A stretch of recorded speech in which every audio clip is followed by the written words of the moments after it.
Sean bienvenidos, soy la doctora Jimena Aguilar y hablaremos de la fisiopatología de la fiebre.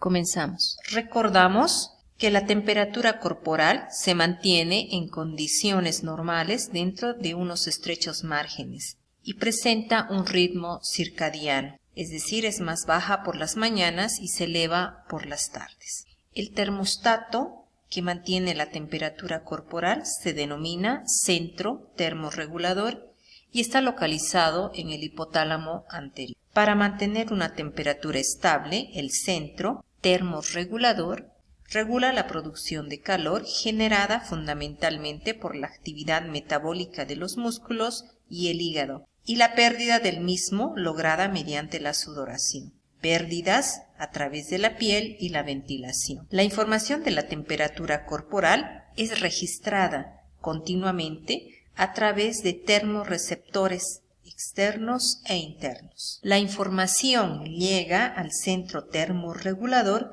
que en función de estos estímulos pone en marcha mecanismos de generación o pérdida de calor. Denominamos fiebre al incremento de la temperatura corporal directamente condicionada por la activación del centro termorregulador. Las sustancias que pueden actuar sobre el centro termorregulador generando fiebre se denominan pirógenos, que pueden ser exógenos y endógenos. Los pirógenos exógenos tienen la capacidad de estimular directamente al centro termorregulador. Entre las más conocidas son las endotoxinas, producidas por las bacterias gram negativas y en menor medida por las bacterias gram positivas, y los pirógenos endógenos, que son producidas por células del propio organismo. Entre las células con mayor capacidad de generar citocinas se encuentran los polimorfos nucleares, los monocitos,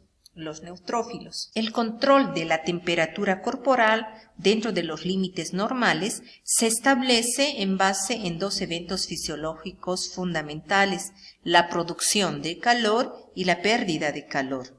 Cualquier factor que interfiera en estos dos elementos modifica la temperatura corporal normal. Asociados a estos dos puntos fundamentales y como parte de un complejo y preciso mecanismo de regulación se encuentran diversas estructuras anatómicas y sustancias orgánicas de muy diversa índole, como son los receptores para frío y calor, las glándulas sudoríparas, el hipotálamo anterior y posterior, los vasos sanguíneos, la serotonina, bradiquinina, norepinefrina, calcio y prostaglandinas, solo para nombrar algunas. La fiebre no es sinónimo de infección, ya que muchas otras patologías acompañan el cuadro clínico de este sitio. De tal manera identificamos causas no infecciosas y causas infecciosas, entre estas de naturaleza bacteriana, viral, micótica o parasitaria, y de causas no infecciosas como las lesiones del sistema nervioso central, feocromocitomas, tirotoxicosis, enfermedad de Addison, ictiosis, linfomas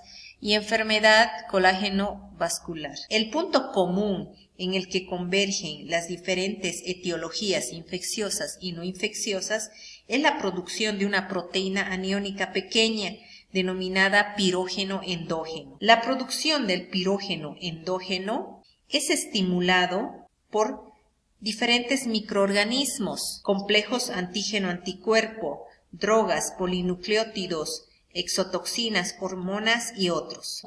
El punto común en el que convergen estas diferentes etiologías infecciosas y no infecciosas es la producción de una proteína aniónica llamada pirógeno endógeno. La producción del pirógeno endógeno es estimulado también por los microorganismos, complejos antígeno-anticuerpo, drogas, polinucleótidos, exotoxinas, hormonas y otros. El punto fundamental en la fisiopatología de la fiebre es la producción del pirógeno endógeno. Se demostró la producción del pirógeno endógeno en los leucocitos humanos, leucocitos polimorfos nucleares.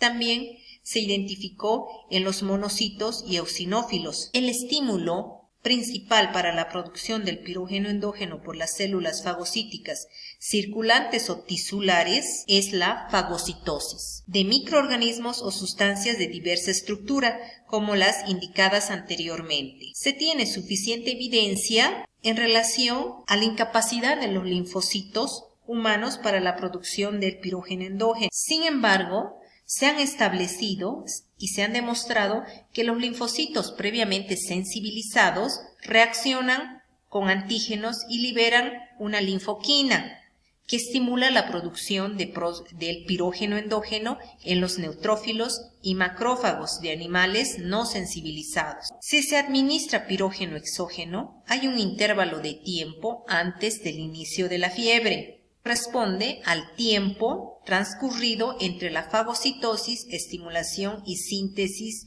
del pirógeno endógeno. El promedio de tiempo es de 60 a 90 minutos. El proceso central de este fenómeno es la producción de la pequeña proteína aniónica, que era el pirógeno endógeno, y que era producido por los leucocitos polimorfonucleares monocitos y en menor proporción por los eosinófilos. Además, vemos que diferentes macrófagos tisulares, como las células de Kupffer, macrófagos peritoneales o pulmonares, producen también el pirógeno endógeno en presencia de leucopenia. Los linfocitos no producen esta proteína, pero a través de las linfocinas estimulan la producción en las células fagocíticas. La proteína, a partir del estímulo de la fagocitosis, tarda alrededor de 60 a 90 minutos para ser liberada en la sangre. Ya en la circulación, su acción la ejerce a nivel del hipotálamo anterior, en donde aumenta la producción de prostaglandinas, monaminas y AMP cíclico. Estas sustancias, a su vez, aumentan la frecuencia de descarga aferente de las neuronas sensibles al frío. Estos impulsos atraviesan el hipotálamo posterior, centro vasomotor, en donde a través de los nervios simpáticos ejercen dos acciones periféricas. Aumentan el metabolismo y la vasoconstricción periférica, con el resultado global de elevación de la temperatura. La variación de la temperatura corporal en incremento puede generar la fiebre y la hipertermia, y en el descenso o disminución la hipotermia. En este gráfico tenemos alteraciones de la temperatura que nos ayudarán a identificar este signo en el paciente.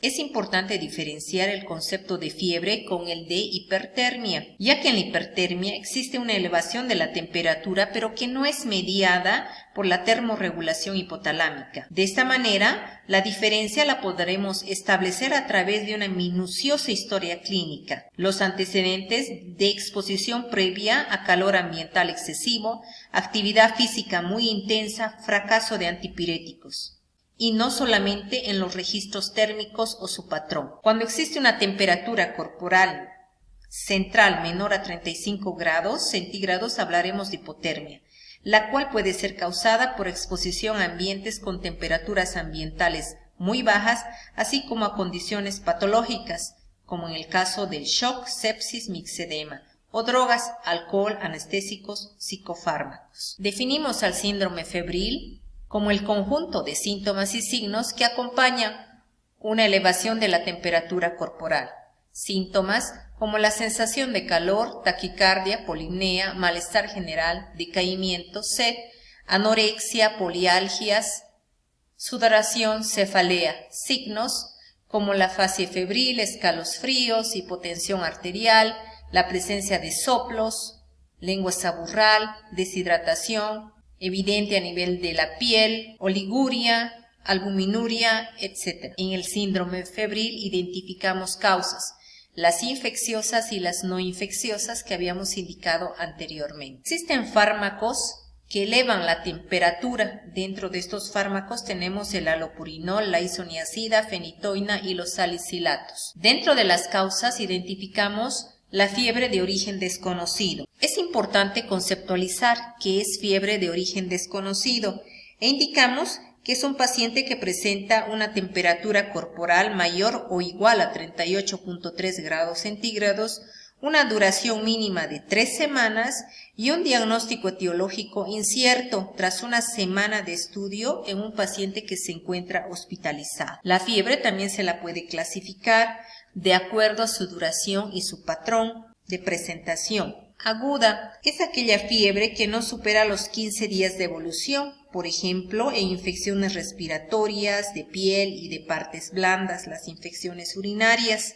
Fiebre prolongada, aquella que se extiende por más de 15 días. La fiebre de origen desconocido. Tenemos la clasificación en cuanto al patrón: intermitente, continua, remitente y recurrente. Vamos a revisar algunas. La fiebre continua no presenta variaciones mayores a 0,6 grados por día. Ejemplo, tenemos la neumonía neumocócica. La fiebre remitente.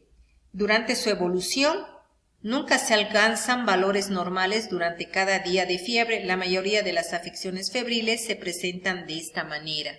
La fiebre intermitente. Las elevaciones térmicas retornan a valores normales durante cada día de fiebre. Ejemplo, la presencia de abscesos bacterianos, tuberculosis miliar, linfomas, etc. La elevación de la temperatura tiene repercusiones sistémicas. La redistribución y el incremento del flujo sanguíneo de la piel debido a la vasodilatación generan un incremento de la demanda cardíaca y disminución de la presión de llenado del corazón. Aumenta la fuerza de contracción y la frecuencia de contracción, con repercusiones negativas, puesto que puede generar mayor requerimiento de oxígeno por el tejido coronario, isquemia cardíaca, infarto y colapso cardiovascular. Las enfermedades cardiovasculares son las principales causas de muerte durante las olas de calor. La evaporación del sudor genera el enfriamiento de nuestro cuerpo,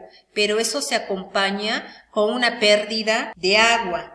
La pérdida de agua genera disminución del volumen sanguíneo y esto afectará el gasto cardíaco, con las repercusiones a nivel sistémico por hipovolemia. El incremento de la temperatura generará isquemia en los órganos abdominales, la generación de endotoxinas, muerte celular por el incremento de la temperatura y el fallo multiorgánico. En este gráfico identificamos consecuencias de la hipertermia: la alteración del centro de la termorregulación, vasoconstricción esplácnica, isquemia intestinal, la producción de toxinas. Eso nos va a llevar a insuficiencia circulatoria, mayor hipoxemia e incremento de las demandas metabólicas, que posteriormente pueden desencadenar en una coagulación intravascular diseminada y falla multiorgánica. La hipertermia, la activación de la respuesta inflamatoria con la producción de citoquinas, generando un síndrome de respuesta inflamatoria sistémica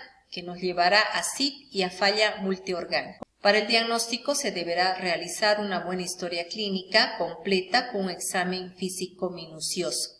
Se deberá proceder a la toma de la temperatura, tomando en cuenta si es una temperatura axilar, oral o rectal, y las variaciones entre cada una de estas. Se deberá indagar sobre la historia clínica, la exposición a toxinas, viajes, el consumo de algunas sustancias, la exposición a ciertos animales, toxinas, contacto con personas con cuadros febriles, viajes, el consumo de algunas sustancias, el consumo de algunas drogas, traumas, alergias, transfusiones y otras. Esta imagen muy interesante. El paciente puede presentar fiebre con identificación del foco al examen físico. Se realiza el tratamiento y se soluciona el problema, ¿no? Entonces tenemos la resolución con la remisión de la fiebre. Pero existe la posibilidad de que luego de instaurado el tratamiento no se resuelva el problema y la fiebre persista. Ante esa situación debemos realizar exámenes complementarios primarios. Posteriormente se puede identificar la patología e iniciar el tratamiento. Existen pacientes que cursan con fiebre sin foco evidente al examen físico o un foco muy dudoso. Entonces iniciamos los estudios complementarios con hemograma, examen de orina, urocultivo, radiografía de tórax, paneles virales, entre otros. Ante esta situación podemos identificar la patología e iniciamos tratamiento, pero es posible que no lo logremos, entonces entramos en una segunda etapa con estudios complementarios de mayor especialidad. Hasta luego.